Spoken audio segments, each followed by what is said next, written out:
बिस्मिल्लाहिर्रहमानिर्रहीम। Dear students and viewers, अस्सलाम वालेकुम। व्यूवर्स, आज के लेक्चर में हम scientific method in chemistry study करेंगे।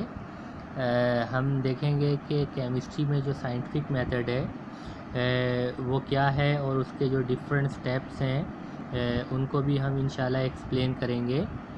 तो स्टूडेंट्स, आज का हमारा ऑब्जेक्टिव ये होगा, at the end of this lecture you should be able to describe scientific method or scientific approach in chemistry। तो स्टूडेंट्स, अगर आप इस तरह की नॉलेजेबल वीडियोस देखना चाहते हैं तो आप प्लीज़ इस चैनल सर ज़िया टीवी को सब्सक्राइब करें और साथ में बेल आइकन पे भी क्लिक करें ताकि जब भी मैं नया लेक्चर अपलोड करूं तो आपको उसकी नोटिफिकेशन मिल सके। तो स्टूडेंट्स, आज का लेक्चर स्टार्ट करते हैं। देखें, सबसे पहले तो आपको ये पता होना चाहिए कि ये साइंटिफिक मेथड होता क्या है, हम साइंटिफिक मेथड किसे कहते हैं। देखें स्टूडेंट्स, ये जो साइंटिफिक मेथड है एक्चुअली जो है ये एक सीरीज़ ऑफ स्टेप्स है जो कि कोई भी साइंटिफिक पर्सन या साइंटिस्ट इस्तेमाल करता है किसी भी फेनोमेना को एलेबोरेट करने के लिए। ठीक है स्टूडेंट्स। देखें स्टूडेंट्स, अब फेनोमेना क्या है। देखें, फेनोमेना कोई भी टॉपिक होता है जिस टॉपिक पे कोई साइंटिस्ट जो है वो रिसर्च करना चाहता है या जिस टॉपिक की वो वजाहत करना चाहता है वो उसको हम फेनोमेना कहते हैं। तो साइंटिफिक मेथड क्या है? It is a series of step used by the scientific person to elaborate a phenomena। ठीक है स्टूडेंट्स। तो इसी तरह से स्टूडेंट्स अब देखते हैं कि साइंटिफिक मेथड जो है उसके स्टेप्स क्या होते हैं। देखिए स्टूडेंट्स, सबसे पहला जो स्टेप होता है साइंटिफिक मेथड का वो होता है ऑब्ज़र्वेशन। अब स्टूडेंट्स, आपको ये पता होना चाहिए कि ऑब्ज़र्वेशन हम किसको कहते हैं, ऑब्ज़र्वेशन क्या होती है। देखें स्टूडेंट्स, एक्चुअली ऑब्ज़र्वेशन जो है ये होता है किसी भी चीज़ के बारे में पॉसिबल इंफॉर्मेशन को जमा करना, to gather all possible information. देखें स्टूडेंट्स, इंफॉर्मेशन जो है आप डिफरेंट रिसोर्सेज से जो है वो हासिल कर सकते हैं। ठीक है, डिफरेंट रिसोर्सेज यूज़ कर सकते हैं आप इंफॉर्मेशन हासिल करने के लिए। ठीक है, उसमें आप अपनी स्किल्स का इस्तेमाल कर सकते हैं। तो किसी भी फेनोमेना के बारे में तमाम पॉसिबल किस्म की इंफॉर्मेशन हासिल करना जो है या पॉसिबल इंफॉर्मेशन को जमा करना, ये ऑब्ज़र्वेशन है। देखिए स्टूडेंट्स, डिफरेंट पीपल जो होते हैं वो किसी फेनोमेना को डिफरेंट अंदाज में जो है वो ऑब्ज़र्व करते हैं।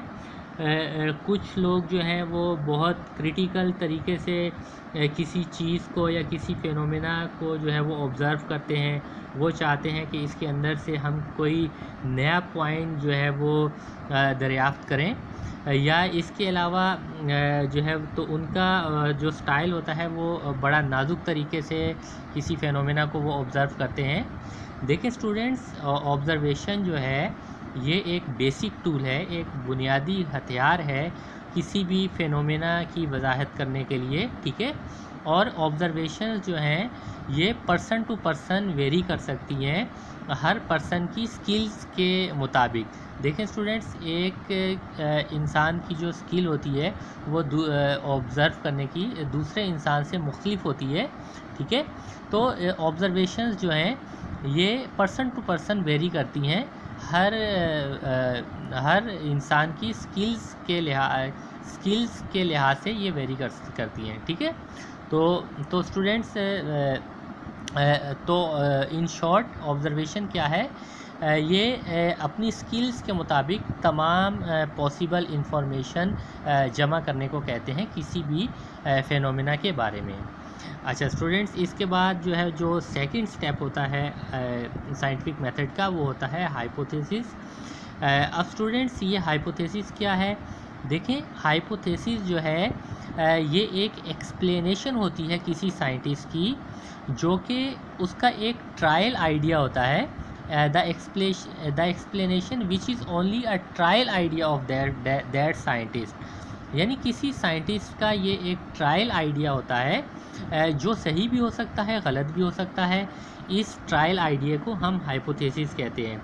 देखें स्टूडेंट्स, जब कोई साइंटिस्ट अच्छी तरीके से एक फेनोमेना को ऑब्ज़र्व कर लेता है, तो फिर वो जो तमाम नॉलेज वो जो जमा करता है, फिर वो उस नॉलेज के ऊपर जो है वो गौर व फ़िक्र करता है, ठीक है। और उसके गौर व फ़िक्र करता है और वो उसके ऊपर उस नॉलेज के ऊपर उस फेनोमेना के ऊपर वो कुछ एक्सपेरिमेंट्स परफॉर्म करता है, ठीक है। फिर एक्सपेरिमेंट्स परफॉर्म करने के बाद वो किसी नतीजे पे निकलता है, तो वो सारी इन्फॉर्मेशन की, सारी ऑब्ज़र्वेशन की छानबीन करता है अच्छी तरह से, और छानबीन करने के बाद वो कुछ पॉसिबल एक्सप्लेनेशन तक पहुंच जाता है उस फेनोमेना के बारे में। तो वो क्या करता है कि तमाम ऑब्ज़र्वेशन की छानबीन करके कुछ अहम नुकात, जिनको पोस्टुलेट्स भी कहा जाता है, या कुछ अहम पॉइंट्स अलग कर लेता है, या हम उसको ऐसे भी कह सकते हैं कि वो कुछ फेनोमेना की कुछ एक्सप्लेनेशन को जो है बनाने में कामयाब हो जाता है। तो ये एक्सप्लेनेशन जो है उसका एक अपना ख्याल होता है, उसका एक आइडिया होता है, जिसको हम हाइपोथेसिस कहते हैं।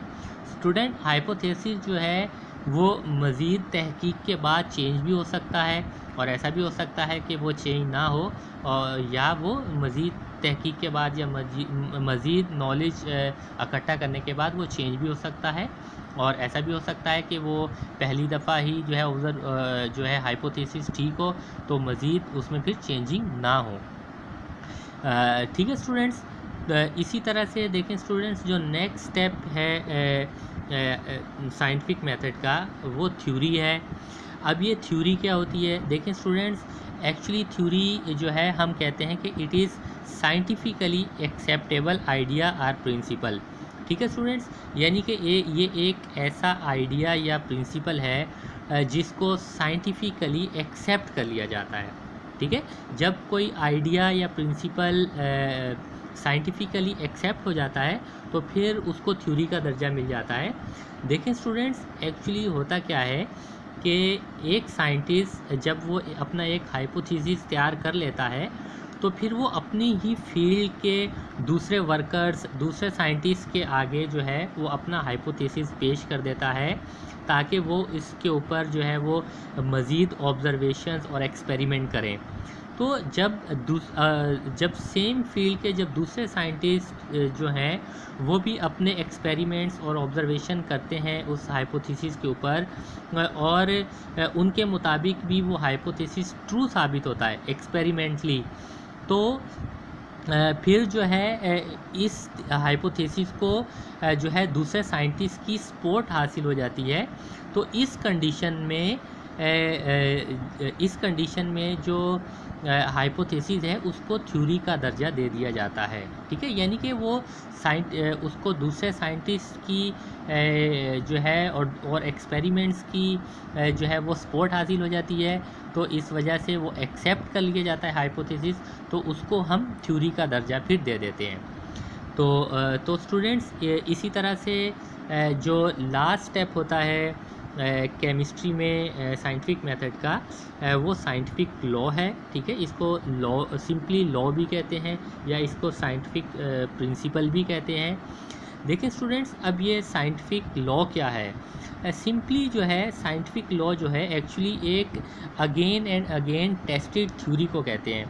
देखिए स्टूडेंट्स, जब कोई थ्योरी जो है अगेन एंड अगेन टेस्ट होती है, रिपीटेडली वक्त गुजरने के साथ साथ जो है वो अगेन एंड अगेन टेस्ट होती रहती है, और वो जो है अगेन एंड अगेन ट्रू साबित होती है, ठीक है ना, तो फिर उस थ्योरी को साइंटिफिक लॉ का दर्जा दे दिया जाता है, ठीक है। तो इस तरह से हम कह सकते हैं कि साइंटिफिक लॉ क्या है? ये again and again tested theory है, यानी कि वक्त के साथ साथ जब एक थ्योरी जो है वो बार बार रिपीटेडली टेस्ट होती रहती है और वो ट्रू साबित होती है, तो फिर वो साइंटिफिक लॉ बन जाती है। तो स्टूडेंट्स, इसी तरह से आज का जो लेक्चर है हमारा ख़त्म हुआ। मुझे उम्मीद है कि इसमें आपको इस लेक्चर से आपको अपना कॉन्सेप्ट क्लियर करने में मदद मिली होगी।